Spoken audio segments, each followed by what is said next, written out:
15 jours, ça faisait 15 jours que je travaillais comme une folle en enchaînant des réunions du matin jusqu'au soir. Et vous savez quoi? Lorsque je fermais mon ordinateur, je pensais à tout ce que j'avais fait dans la journée, toutes ces réunions, et puis surtout, je pensais à tout ce que j'avais pas eu le temps de faire parce que j'étais bloquée en réunion toute la journée. Et ça m'a rappelé un peu les principes biologiques que je voulais partager aussi ici. En fait, on se met lorsqu'on a une to-do list interminable, notre cerveau, il voit pas une liste de tâches, il voit un prédateur.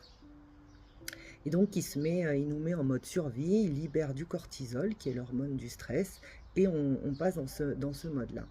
Et rester des heures et des heures, et voire des jours en mode survie, ça bouffe toute l'énergie. Parce qu'aujourd'hui, il n'y a plus vraiment de prédateurs en dehors de notre écran.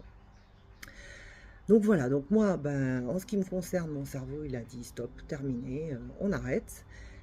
Ce stop, il a été suivi parce que je me connais aussi, je me suis entendue d'une inquiétude ah oui, mais alors si je dis stop, du coup je vais pas forcément, il va falloir que je lâche, hein, que je pourrais peut-être plus avoir la direction du projet, il y a au moins des parties qu'on va m'enlever, que je ne verrai plus, qui seront pas faites comme je veux. Donc ça je connais, hein, ça c'est mon besoin de contrôle. Et bon, j'ai fini par le faire taire parce que je me dis, mais non, mais en fait le plus important c'est quand même que je me sente bien et je peux pas rester comme ça. Et d'ailleurs, ça m'a rappelé quelque chose d'autre, une phrase que j'ai entendue aussi sur l'entraînement des coureurs sportifs, des sprinteurs professionnels, qui ne vont qu'à 85% de leur vitesse maximum. Et pourquoi ils vont à 85%? Parce qu'à 100%, en fait, tous les muscles se contractent quand ils vont trop vite.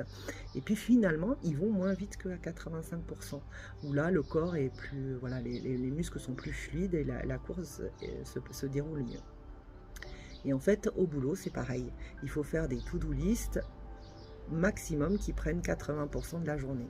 Ça nous laisse une marge de manœuvre de 20% pour les cas où il y aurait des imprévus, et on sait tous qu'il y en a beaucoup, ou même ça nous laisse le temps en fait à notre cerveau d'envisager les choses autrement, de pouvoir être plus créatif. Voilà, chose qu'on n'a plus quand on est à 100%.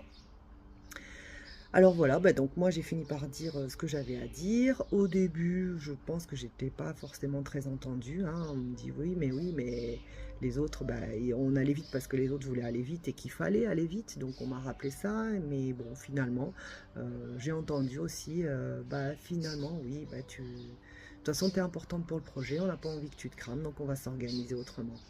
Et moi, en tout cas, le fait de l'avoir dit, ça m'a libérée d'un poids. Vendredi, je me suis accordé une journée à 80% et j'ai vraiment vu la différence. J'ai vraiment senti cette différence, voilà, ce bien-être qu'on a quand on est à 80% et pas à 100% complètement submergé et débordé. Alors voilà, rappelez-vous, si jamais vous vivez ça un jour aussi, ces signaux d'alarme de votre corps par rapport à tout ce que vous avez à faire dans votre journée pro, pensez à la règle des 80%. Et voilà, et prenez le temps. Voilà, vous êtes important aussi, on est toujours important pour ces projets pro, mais il faut garder de l'énergie pour soi et pour vivre au quotidien. Donc prenez soin de vous et je vous dis à bientôt.